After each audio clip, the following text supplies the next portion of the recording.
امام حسین کی شہادت کا کچھ تھوڑا سا پس منظر۔ شہادت ہمارے ہاں بیان ہوتی ہے اس انداز میں کہ لگتا ہے کہ کسی مظلوم بندے کو کسی نے پکڑا ہوا تھا تو وہ سارے اسے مار رہے تھے اور وہ منتیں کر رہا تھا کہ مجھے نہ مارو۔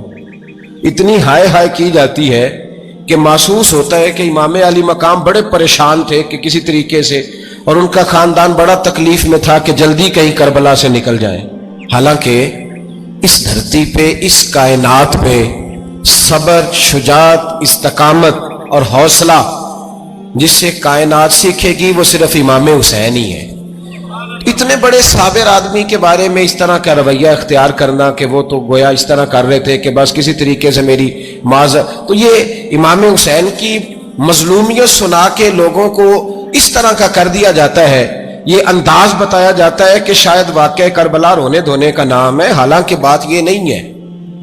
یزید کی لشکر جو امام حسین کے مقابلے میں آیا، امام حسین کے لشکر کی تعداد 72 تھی، تو یزید نے 22,000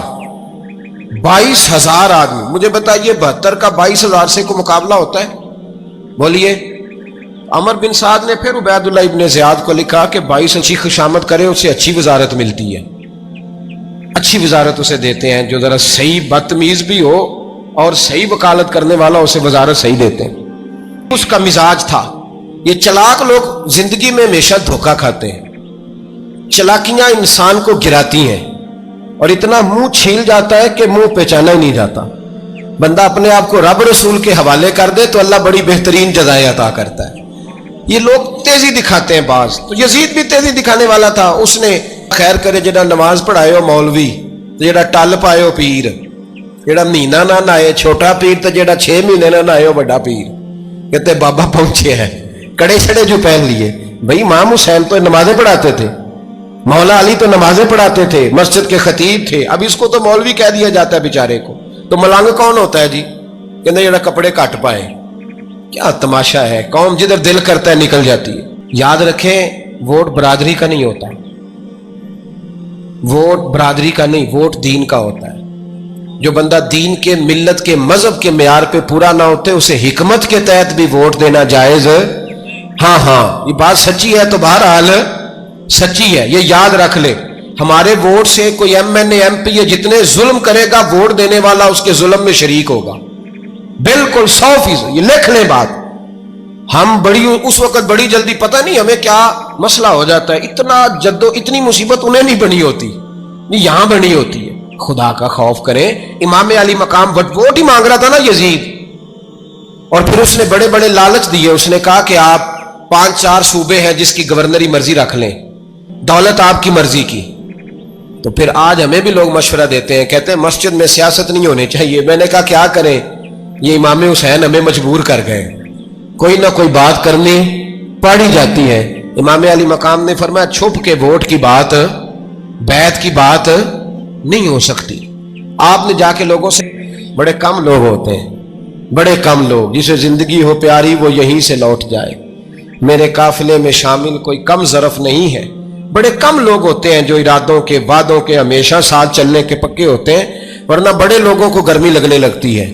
بڑے لوگ تو تم پتہ ہے نا، جڑا الیکشن لڑتا ہوں راتی جیت کے سوندا ہے، وہ فاتح ہوتا ہے، ہر روز جیتتا ہے، پتہ اسی دن چلتا ہے جس دن الیکشن کا رزلٹ۔ ہر بندہ نہیں کہتا اسی ویسے انج اسی حمایت فراڈیاں دی کرن ڈے ہیں، تو پھر چھڑ دے کیوں نہیں ہیں؟ انجے دھوکے باز ہی انہیں کرایا، انہیں کھ نہیں، تو پھر چھوڑ دو جان، تم ہی چھوڑ دو۔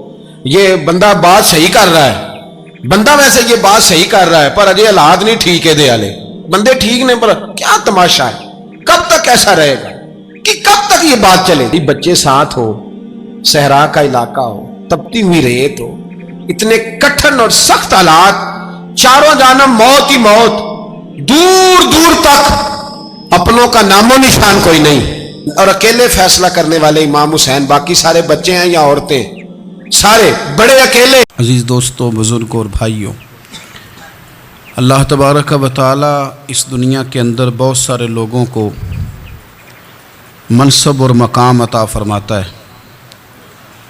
بہت سارے لوگ ایسے ہوتے ہیں جنہیں اللہ تبارک و تعالی زندگی میں بڑے بڑے مواقع عطا کرتا ہے۔ وہ چاہیں تو اس موقع سے اپنے ذاتی مفادات حاصل کریں اور چاہیں تو ان اچھے مواقع کو ملت کی، مذہب کی، قوم کی خدمت کے لیے وقف کر دیں۔ کچھ لوگ ایسے ہوتے ہیں کہ جو کسی مقصد کے حصول کی طرف سفر تو کر رہے ہوتے ہیں، لیکن اس کے پیچھے زیادہ تر ان کے ذاتی مفادات کار فرما ہوتے ہیں، اور وہ اپنے دنیاوی مقاصد کے لیے، اپنے اور اپنے خاندان کے دنیاوی فوائد کے لیے کوشش کر رہے ہوتے ہیں۔ ایسے لوگ بھی محدود رہ جاتے ہیں، ان کی سوچ بھی محدود رہ جاتی ہے، اور کئی دفعہ کچھ تھوڑی دیر کے لیے ان کے نام ابھرتے ہیں اور پھر ہمیشہ کے لیے دب جاتے ہیں۔ کچھ لوگ ایسے ہوتے ہیں جو زندگی کے اندر اللہ کے لیے، اللہ تعالیٰ کی رضا کے لیے، رسول پاک صلی اللہ تعالیٰ علیہ وسلم کی خوشنودی حاصل کرنے کے لیے، دین کی، ملت کی، ملک کی سربلندی کے لیے آگے آنا چاہتے ہیں۔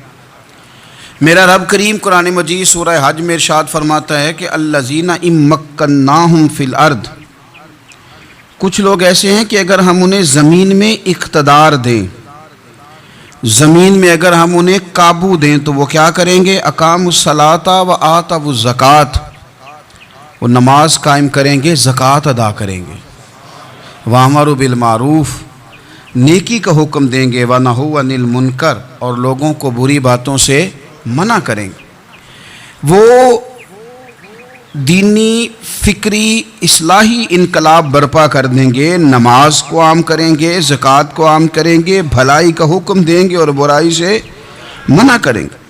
اللہ تبارک و تعالیٰ نے ان لوگوں کو جب اقتدار دیا، وہ کون لوگ تھے؟ سیدنا صدیق اکبر، حضرت فاروق اعظم، سیدنا عثمان غنی، حضرت مولا علی رضوان اللہ تعالی علیہم اجمعین۔ اللہ نے جب ان لوگوں کو اقتدار دیا زمین کے اندر، اللہ تبارک و تعالی نے انہیں نبی پاک علیہ الصلاۃ والسلام کی نیابت کے لیے چنا، تو ان لوگوں نے یہ انقلاب برپا کیا، نمازیں عام ہو گئیں، شوق سے لوگ صدقات و خیرات دینے لگے، بھلائی عام ہوئی، برائی کا کلا کما کیا گیا۔ ہمارے ہاں بھی لوگ احتساب کی باتیں کرتے ہیں، ہمارے ہاں بھی لوگ کہتے ہیں کہ میں رشوت خوری کو، کرپشن کو، ناجائز چیزوں کو ہمیشہ کے لیے جڑ سے اکھیڑ پھینٹوں گا۔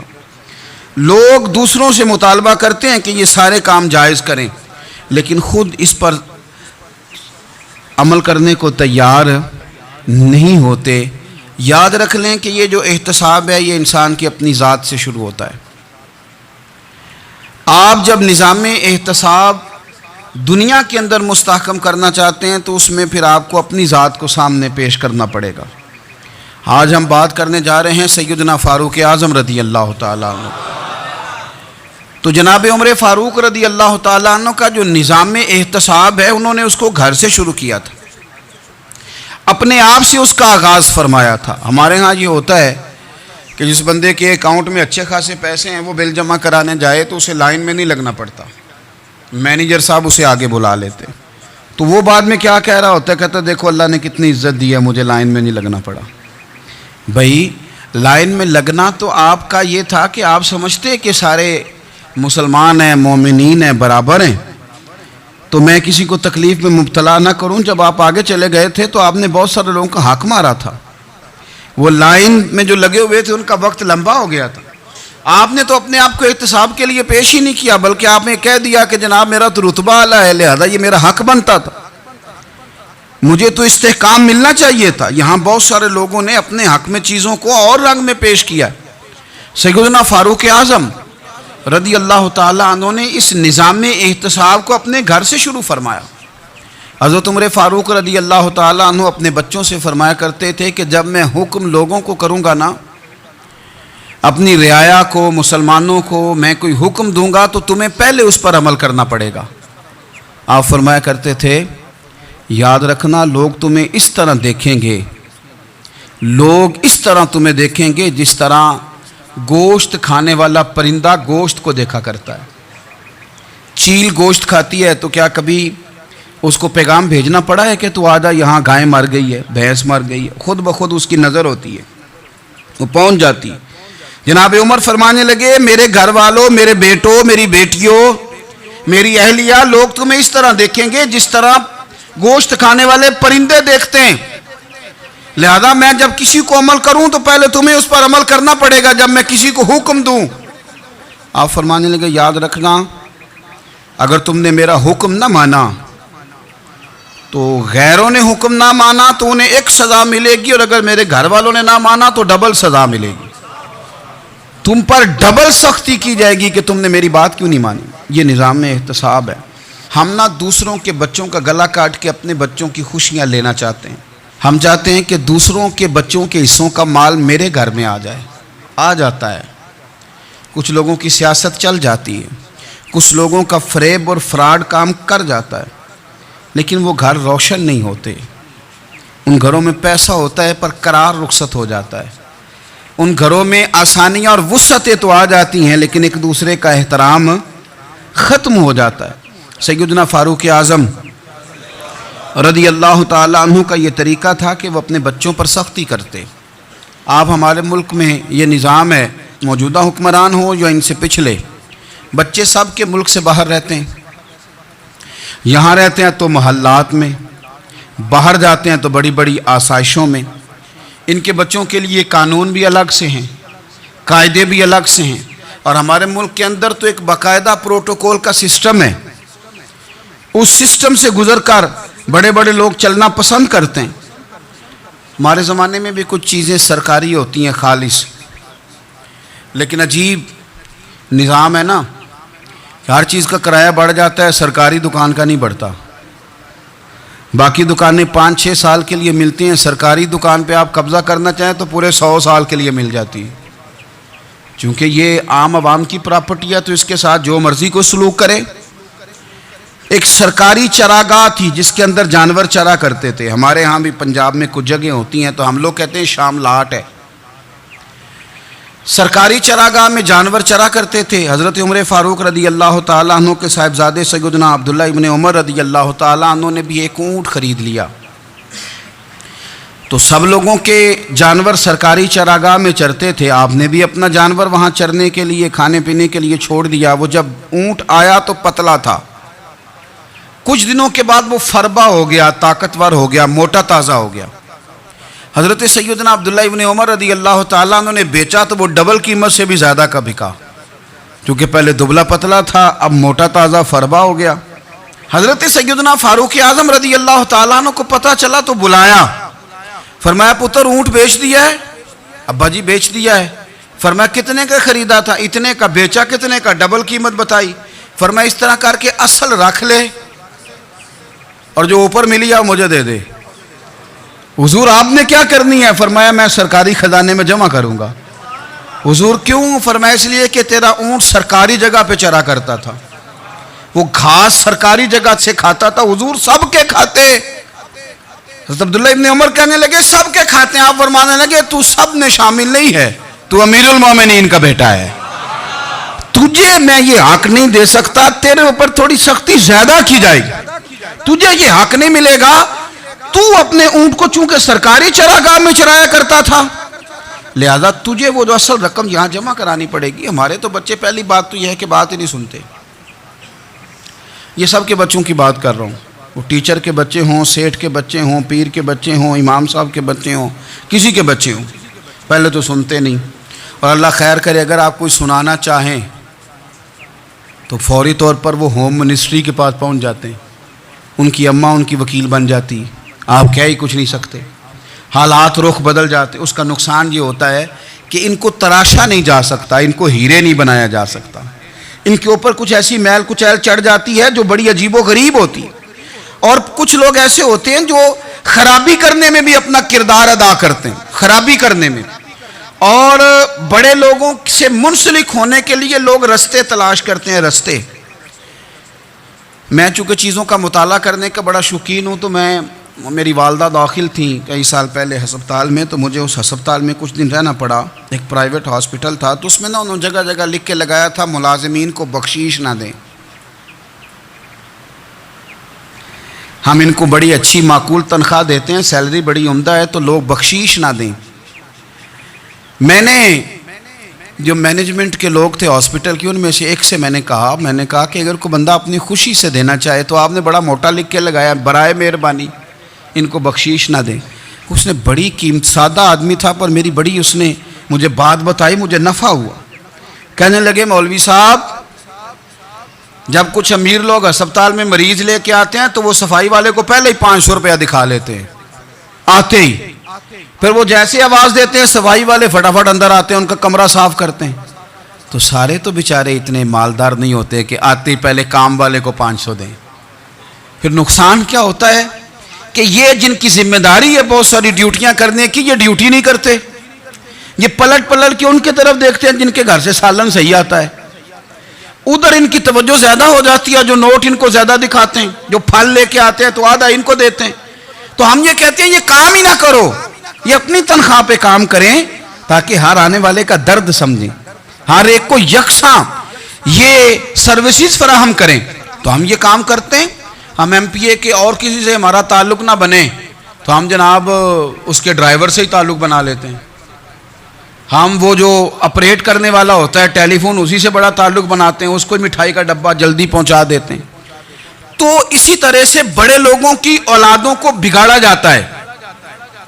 حضرت عاصم بن عمر رضی اللہ تعالیٰ عنہ، یہ سیدنا فاروق اعظم کے بیٹے تھے. مصر گئے تو لوگوں کو پتا چلا حضرت عمر کے بیٹے آئے. لوگوں نے تحفے دیے، بڑی بڑی چیزیں آپ کو دی. حضرت عمر کا بیٹا آیا، بڑے گفٹ دیے. تو صاحبزادے واپس آئے تو ان کے پاس بڑے تحائف تھے. سیدنا عمر فاروق رضی اللہ تعالیٰ عنہ نے دیکھا تو فرمایا ادھر لانا تحفے. کہا ابا جی لوگوں نے مجھے دیے ہیں. فرمایا تو نے کیوں بتایا تھا کہ میں امیر المومنین کا بیٹا ہوں؟ کہا حضور ان کو ویسے ہی پتہ چل گیا.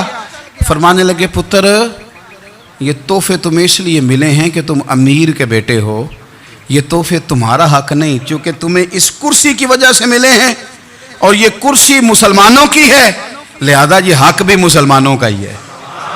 یہ لا سارے مال غنیمت میں جمع کیے جائیں.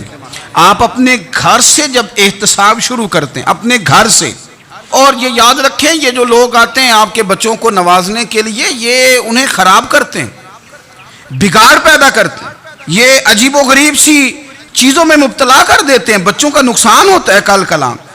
پھر جو شاپر اچھا لے کے آئے پیر صاحب کے بچے ذرا اس سے پیار سے ملتے ہیں، نقصان ہو جاتا ہے. یہ دستے نگر ہو جاتے ہیں، یہ لوگوں کی طرف جیتے ہیں، دوسروں پہ ڈیپینڈ کرنے لگتے ہیں. حضرت ابو موسیٰ اشعری رضی اللہ تعالیٰ عنہ نے پہلے تو ایک قلین بڑا سونا تھا تو آپ نے حضرت عمر کے گھر بھیج دیا کہ چلو ان کے گھر میں ان کی اہلیہ بچھا لیں گی. کہیں سے تحفہ آیا.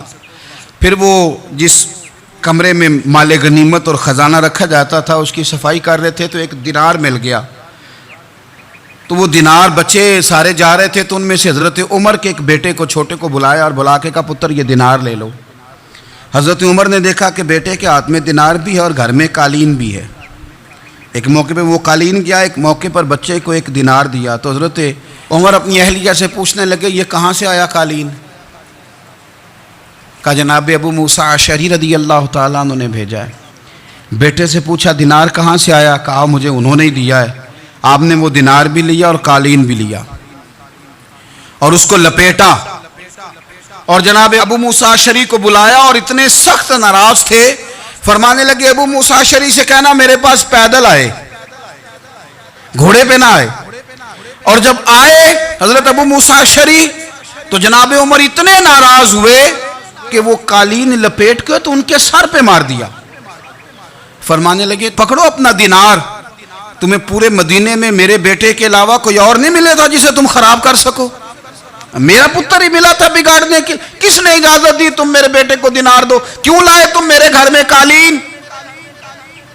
حضرت عمر فاروق رضی اللہ تعالیٰ عنہ فرمانے لگے میں زمین پہ سونے کا عادی ہوں، زمین چٹیل بھی ہو تو رب کا بندہ بن کے سوتا ہوں تو اللہ مجھے آرام اور سکون کی نیند عطا فرما دیتا ہے.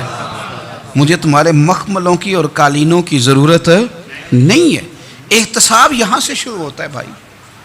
یہاں ہم نہ اپنے گھر میں بیٹھ کے مایوس باتیں کرتے ہیں اور فلانے کے بچے کہاں پہنچ گئے، فلانے کے بعد بڑا پیسہ آ گیا، میں کچے مکان میں رہوں، میں یہ کروں، دیکھو مجھے نہیں سہولی. یہ تو آپ مایوسی والی باتیں کر رہے ہیں، یہ تو آپ کمزور باتیں کر رہے ہیں. یہ تو اس طرح کی باتیں تو ہارے ہوئے لوگ کرتے ہیں. اس طرح کا لب و لہجہ تو ان لوگوں کا ہوتا ہے جو احساس کمتری کا شکار ہوتے ہیں. یہ آپ نے کس طرح کا لب و لہجہ اور اپنے بچوں کو آپ بھکاری بنا رہے ہیں تاکہ دوسروں کو دیکھیں تو مایوس ہو جائیں. اٹھ باندھ کمر کیوں ڈرتا ہے، پھر دیکھو خدا کیا کرتا ہے۔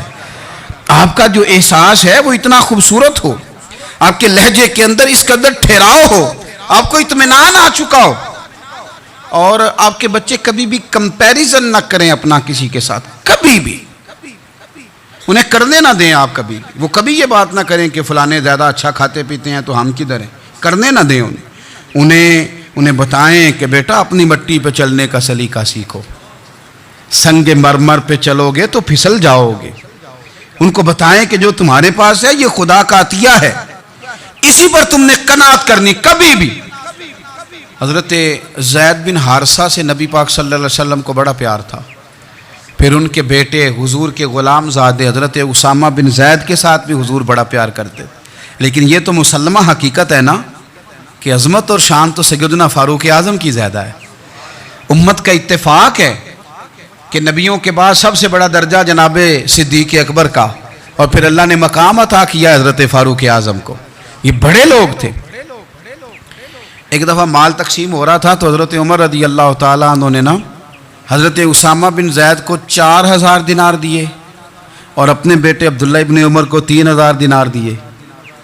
تو حضرت عبداللہ ابن عمر گھر جا کے کہنے لگے ابا جی اسامہ میں وہ کون سی خوبی ہے جو میرے اندر نہیں، اور اسامہ کے باپ میں وہ کون سی خوبی ہے جو آپ کے اندر نہیں۔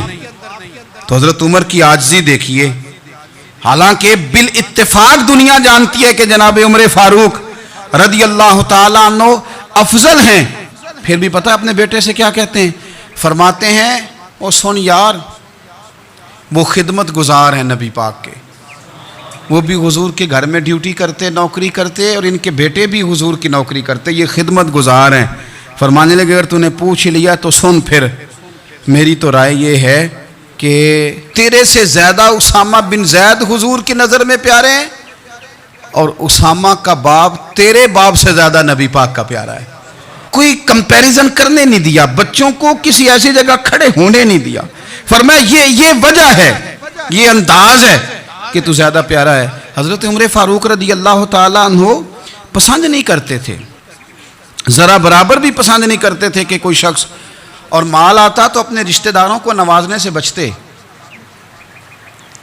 مال غنیمت آتا ہے نا، ہمارے ہاں تو اللہ خیر کرے جب کوئی بندہ کونسلر بنتا ہے، چیئرمین بنتا ہے تو ٹھیکہ کس کو دیتا ہے؟ کوئی چلو بھتیجا مل جائے، کوئی بھانجا مل جائے، کوئی چھوٹا بھائی، اسے بھی کام مل جاتا ہے ساتھ۔ نوازنے پہ لوگ آتے ہیں تو وہ تلاش کرتے ہیں کہ کہاں کہاں کو میرا ہے، وہ ٹینڈر ہی ان کے نام کے پاس ہوتے ہیں جن کی طرف ذرا نظر کرم زیادہ ہوتی۔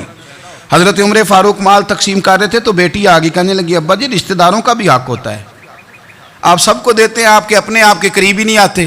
تو حضرت عمر فاروق نے کیا لفظ کہے، کیا حقیقت ہے، کیا حسن ہے، فرمانے لگے پتر یہ مال تیرے باپ کا نہیں مسلمانوں کا ہے، جب تیرے باپ کا ذاتی مال ہوگا تو اپنے رشتہ داروں کو دے گا، یہ مسلمانوں کا مال ہے، یہ اسی حساب سے تقسیم ہوگا جو عدل کا حساب ہے، جو ترازو ٹھیک ہے۔ فرمایا تو مجھے یہ مشورہ نہ دے، یہ مسلمانوں کا مال۔ یہاں سے نظام احتساب شروع ہوتا ہے، یہاں سے انسان آگے بڑھتا ہے، اور پھر کوئی تکلف نہیں کسی پر حضرت عمر کا، کوئی چھوٹا ہے یا بڑا ہے۔ حضرت ابو سفیان رضی اللہ تعالیٰ عنہ سردار رہ چکے ہیں مکے کے، بڑے آدمی، لیکن نظام احتساب میں کوئی چھوٹا بڑا نہیں ہوتا۔ حضرت عمر فاروق مکہ مکرمہ گئے تو لوگوں نے کہا حضور جناب ابو سفیان نے نا گلی میں پتھر رکھے اور بہت سارے لوگوں کو رستوں میں تکلیف ہو رہی ہے، تو حضرت ابو سفیان رضی اللہ تعالیٰ عنہ سے بھی لوگ کہہ دیتے تو وہ بھی اٹھا دیتے، لیکن لوگوں نے چونکہ وہ سردار تھے، بڑے تھے، تو لوگوں نے ان سے کہا نہیں۔ حضرت عمر جب آئے تو کہا تو جناب عمر نے پرواہ نہیں کی، خود آئے جناب ابو سفیان سے کہا یہ پتھر آپ نے رکھے؟ کہا حضور ہاں۔ فرمایا یہ بھی اٹھائیے، یہ بھی اٹھائیے، یہ بھی اٹھائیے۔ جب وہ اٹھا رہے تھے تو حضرت عمر کہہ رہے تھے شکر نہیں اللہ کا کہ عمر کہہ رہے ہیں اور ابو سفیان مانتے جا رہے ہیں، شکر نہیں۔ یہ نظام احتساب ہے کہ بڑا ہو یا چھوٹا ہو، اس کو یہ حق حاصل نہیں ہے کہ مسلمانوں کو وہ کسی تکلیف میں کسی بھی صورت میں مبتلا کرے، کہیں بھی کسی جگہ بھی، اس کو یہ والی اجازت نہیں۔ حضرت سیدنا عمر فاروق رضی اللہ تعالیٰ عنہ۔ پھر ایک اور بات تھی، میں کئی دفعہ یہ بات کہتا ہوں اور مجھے ذاتی طور پر اس کا بڑا تجربہ ہے. کچھ لوگ نا خوشامد پسند ہو جاتے ہیں, بڑی عمدہ تعریف کرتے ہیں, اوئے ہوئے ہو پل باندھتے ہیں پورے, آپ کے پاس آئیں گے تو کہیں گے جناب آپ سے زیادہ اچھا بندہ ہی کوئی نہیں. تو وہ نا آپ سے کام نکلواتے ہیں, پھر وہ کسی دوسرے کے پاس جاتے ہیں تو اسی طرح کا رویہ وہ دوسروں کے ساتھ کرتے ہیں. یہ عام لوگوں میں بھی مرض ہوتا ہے, عام لوگوں میں بھی. اور بادشاہ ہو بندہ اگر, پھر تو اس کا دل کرتا ہے میں اگر بادشاہ سلام ہوں تو 2-4 بندے دیہڑی پہ رکھ لوں پر میری تعریف ضرور کریں. پابندی ہوتی ہے, لوگ یہ کام بڑے شوق سے کرتے ہیں. اور شیخ سعدی فرمایا کرتے تھے لکڑی کو گھن کھا جاتی ہے اور بڑے لوگوں کو خوشامد کھا جاتی ہے خوشامد. حضرت عمر فاروق رضی اللہ تعالیٰ عنہ اس معاملے میں بھی بڑے مضبوط تھے. ویسے مجھے اور آپ کو اچھا کون لگتا ہے؟ ہماری غلطیاں بتانے والا. ہمارے ایسا فرمایا کرتے تھے اپنے دشمنوں کی باتوں پر بھی غور رکھو, تمہارے دشمن تمہیں نکھار دیتے ہیں. تمہارے اندر جو کوتاہیاں ہوتی ہیں وہ تمہیں پتہ چل جاتی ہیں کہ یہاں میری اصلاح ہو رہی, ان پر غور کرو وہ کیا کہتے ہیں.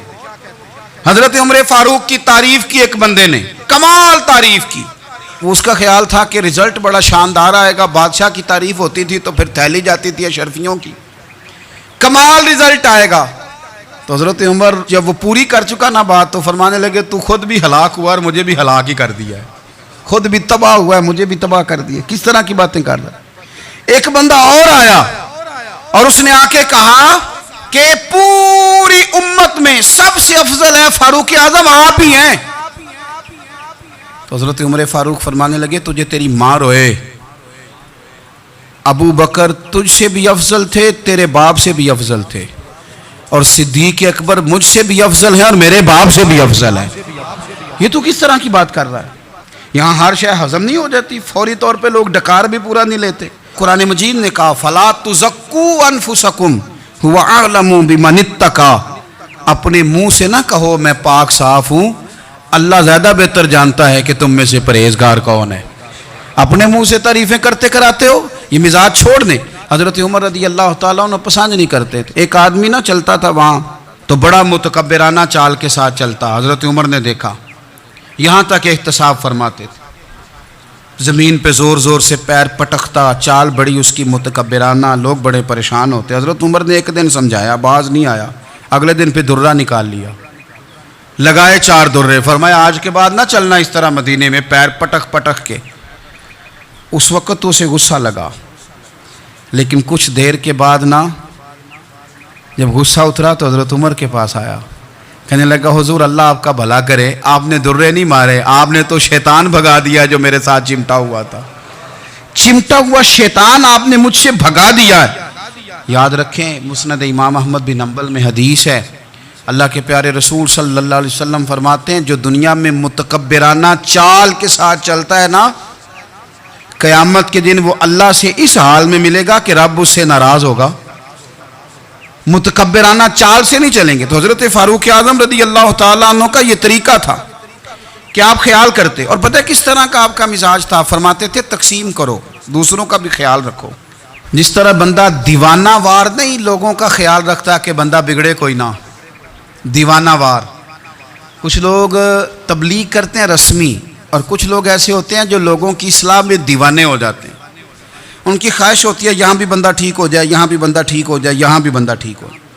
کچھ لوگ کڑی نگرانی کرتے ہیں کہ انسان بگڑنے نہ پائے.